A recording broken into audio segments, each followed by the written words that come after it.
Mais um vídeo iniciado do curso Lógica de Programação. Aprenda a lógica de programação programando com o Rei. E hoje vamos falar nesse vídeo aqui de desenvolvendo algoritmos. Vamos abordar os tópicos pseudocódigo, regras para construir algoritmos, fases, exemplo de algoritmo e teste de mesa. Começando por pseudocódigo. Pseudocódigo é a forma genérica de escrever um algoritmo, utilizando uma linguagem simples de forma a ser entendida por qualquer pessoa, sem necessidade de conhecer a síntese de nenhuma linguagem de programação. Os algoritmos são independentes da linguagem de programação. Um algoritmo deve ser fácil de se interpretar e fácil de codificar, ou seja, ele deve ser o intermediário entre a linguagem falada e a linguagem de programação. Algumas regras para construir algoritmos. Para escrevermos um algoritmo, precisamos descrever a sequência de instruções de maneira simples e objetiva. Portanto, utilizamos técnicas como usar somente um verbo por frase, imaginar que estamos desenvolvendo um algoritmo para pessoas que não trabalham com informática, usar frases curtas e simples, ser objetivo, e procurar usar palavras que não tenham sentido dúbio, ou seja, que não tenham diferentes interpretações. Fases. Ao montar um algoritmo, precisamos dividir o problema em 3 fases fundamentais, que são entrada, que se refere aos dados de entrada do algoritmo, processamento, que são os procedimentos utilizados para chegarmos a um determinado resultado, e saída, que são os dados já processados e o resultado obtido. Exemplo de algoritmo. Imagine o seguinte problema. Os alunos da 4ª série realizaram 4 provas, sendo P1, P2, P3 e P4. Calcule a média final dos alunos. Sabemos que a fórmula para calcular a média final é somar as 4 provas e dividir por 4. Portanto, para montar o algoritmo proposto, faremos 3 perguntas. Quais são os dados de entrada? Os dados de entrada são as notas das provas, P1, P2, P3 e P4. Qual será o processamento utilizado?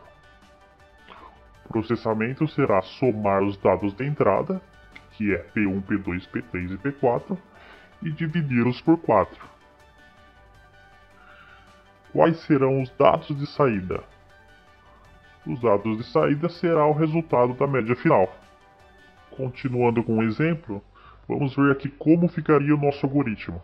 Então, vamos receber cada nota de prova e armazenar na memória. Primeiro recebemos a nota da prova 1. Como exemplo, recebemos aqui a nota 7. Depois da prova 2, que foi a nota 9. Da prova 3 foi a nota 8 e da prova 4 foi a nota 6. Feito isso, somaremos as notas 7 mais 9 mais 8 mais 6, que é igual a 30, e dividiremos o resultado por 4, e como saída mostraremos o resultado final, que é 7,5. Teste de mesa. Teste de mesa é assim: após desenvolver um algoritmo, ele deverá ser testado.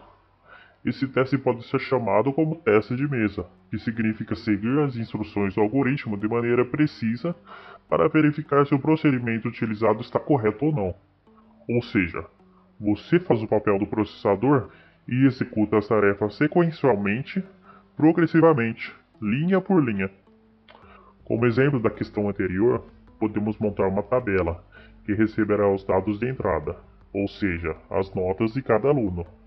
Faremos o processamento, que é o cálculo das médias, e apresentaremos o resultado final, que é a saída dos dados. Algoritmo não computacional. Aqui temos um exemplo de um algoritmo não computacional, cujo objetivo é usar um telefone fixo.